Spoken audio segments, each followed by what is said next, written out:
Love represents a range of human emotions and experiences related to the senses of affection and sexual attraction.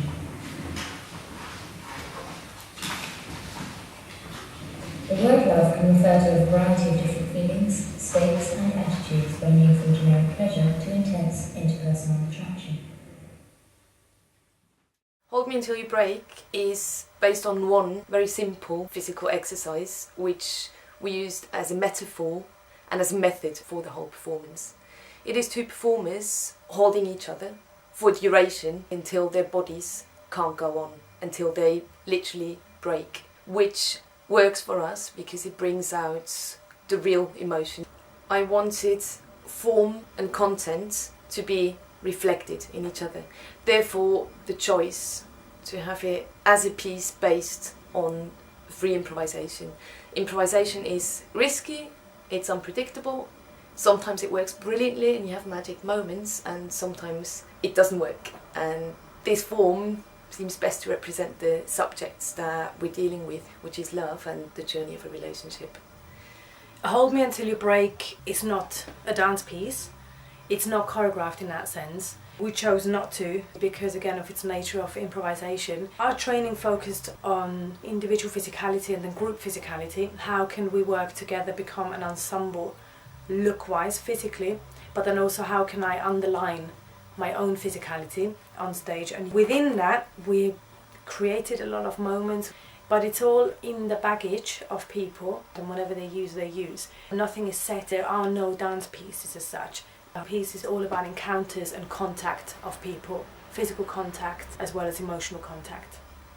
What I like about performing it is not having a clue of what it will be like and how I'm going to do.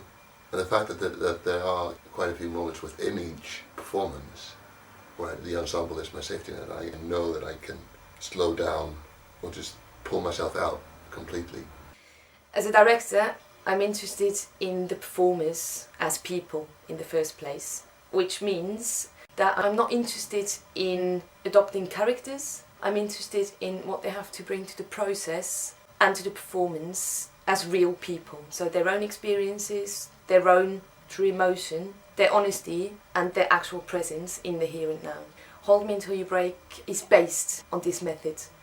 I think the positive thing of having an international ensemble is the fact that we have many different influences and backgrounds, and thoughts as well as beliefs are very varied, and that all comes in when we start working together, when we discuss themes or what we want to do and how we want to approach something. And I think from an audience point of view, seeing a big ensemble like that, you always have something to pick from. It's a bit like the child in the sweet shop, that there's something happening here, someone's doing something there, there's always something going on, which I think makes it quite exciting. I love working with so many different people with different cultural backgrounds or disciplines. What each of us can bring to the piece or the practice is different. Each one of us can speak 2 or 3 languages. We all have different training backgrounds as well, and we all grow up in different countries, and we're doing one thing together.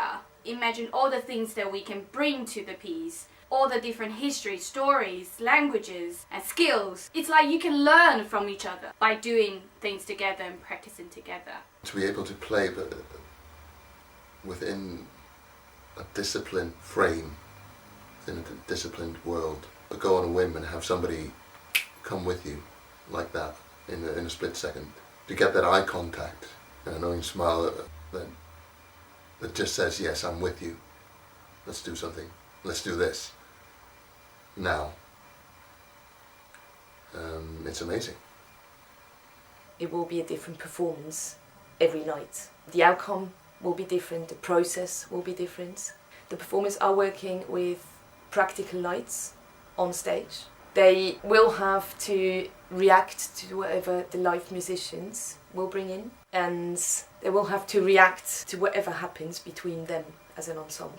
We use one poem that Catherine wrote, which all of the performers translated into their own mother tongue to make it their own. And then we also use some scientific love texts that we thought are quite poignant of what love can be perceived to be, and also how love can be explained in a very rational way, which was interesting. And that's kind of the mix of text used. A lot of it is pre-recorded and used by the musician's discretion. And it really is, more than anything, to underline the theme and to give it a red line through. We're not trying to tell a love story in our piece. It's not, there is no specific protagonist. It's about everybody on the stage, each one of us telling our own stories at the same time. It's sort of interweaving into a bigger picture of what relationships exist in our life. You have to have relationship with people, you have to, because we are humans, and that's what we're trying to do. We are not trying to define what love is supposed to be, or telling a love story or a love epic story. We are trying to present what each one of us feel or experience about love.